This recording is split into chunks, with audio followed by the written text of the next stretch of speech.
تمہارے لیے یہ میرا خصوصی حکم ہے کہ یہاں سے فوراً رخصت ہو جانا۔ میں نے اور میری بیوی نے اکٹھے مرنے کا فیصلہ کیا ہے اور میرا یہ خصوصی حکم ہے کہ ہماری لاشیں اپنے ہاتھ سے آگ میں جلا ڈالنا تاکہ میری موت کے بعد کوئی شخص مجھے پہچان نہ سکے۔ پیٹرول کی وافر مقدار تمہارے پاس موجود ہونی چاہیے۔ ہماری لاشوں کو کمبلوں میں لپیٹ کر پیٹرول میں تر کر لینا اور پھر جلا دینا۔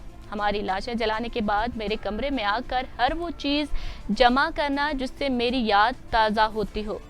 میری وردی، کتابیں، کاغذات، کھانے کے برتن، غرض مجھ سے متعلق ہر چیز قبضے میں کر کے نظر آتش کر دینا، یہ تمہارا فرض ہوگا۔ اور یاد رکھو، میں پھر اپنے الفاظ دہراتا ہوں، اچھی طرح یاد رکھنا، میری میز پر موجود فیڈرک اعظم کی تصویر ضائع نہ ہونے پائے۔ کیا تم نے میرے احکامات سمجھ لیے ہیں؟ ملازم نے اس بات میں گردن ہلائی اور باہر نکل گیا۔ وہ مالک سے کسی قسم کی بحث کی ہمت نہ کر سکتا تھا۔ یہ وہ آخری نصیحت اور حکم ہے جو اس وقت کی دنیا میں موجود سب سے طاقتور شخص نے اپنے ملازم کو دیا تھا اور اس نے اس پر عمل بھی کیا۔ ان دونوں کی لاش کو پیٹرول سے تر کر کے جلایا گیا۔ طاقتور ترین شخص اتنا کمزور ہو چکا تھا کہ اس کے سامنے اپنی جان لینے کے سوا کوئی راستہ نہ بچا تھا۔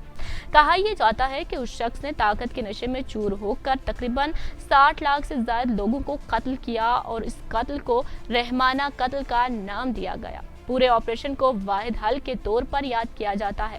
گو کہ جرمن فوجوں کو ہر محاذ پر اتحادیوں کے مقابلے میں پسپا ہونا پڑ رہا ہے، لیکن اس کے باوجود فیوہرر اور ہماری فوج کے حوصلے بلند ہیں اور ہم امید کرتے ہیں کہ چند روز میں ہم اس نازک صورتحال پر پوری طرح قابو پا کے دشمن کو پیچھے دھکیل دیں گے۔ یہ وہ آخری فوجی پیغام جس نے ایڈولف ہٹلر کا حوصلہ توڑ دیا اور وہ مزید جینے کی ہمت نہ کر سکا۔ شاید وہ اپنا وہ انجام نہیں چاہتا تھا جو اس کے اتحادی ڈوچے مسولینی کا ہوا تھا۔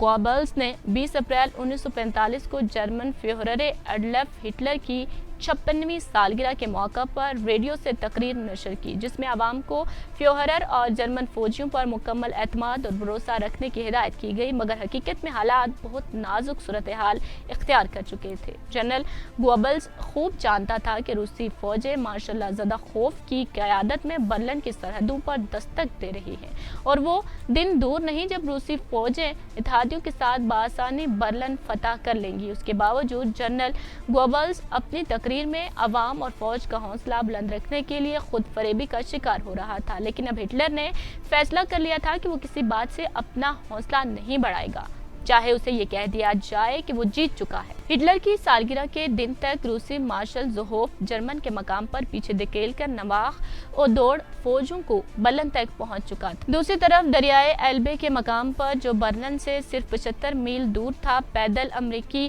فوجی دستے روسیوں کے شانہ بشانہ موجود تھے۔ جرمنی 2 حصوں میں بٹ چکا تھا اور خشکی کے سب راستے اس کے لیے مسدود ہو چکے تھے۔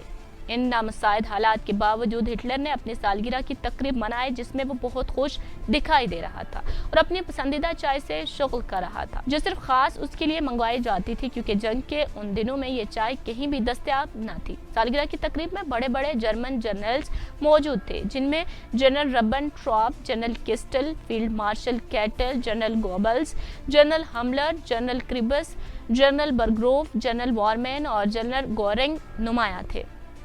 ان جرنیلز نے حالات کی سنگینی کے پیش نظر ہٹلر سے درخواست کی کہ وہ برلن سے اپنی جان بچا کر نکل جائے، مگر ہٹلر نے کسی کی بات پر کان نہ دھرے اور غصے کے عالم میں صرف اس قدر کہا کہ میں اس شہر میں اپنی زندگی کے آخری دن پورے کروں گا۔ بار بار کی تکرار سے تنگ آ کر ہٹلر نے موضوع تبدیل کرنے کے لیے فیلڈ مارشل کیسلرنگ اور ایڈمرل ڈونر سے اتحادیوں کو پیچھے ہٹانے کے منصوبے پر گفتگو شروع کر دی۔ تقریب میں موجود لوگوں کو اندازہ ہو گیا کہ ہٹلر کسی صورت بھی برلن سے نکلنے پر آمادہ نہ ہوگا، اس لیے وہ بھی ٹھنڈے ہو کر بیٹھے رہے۔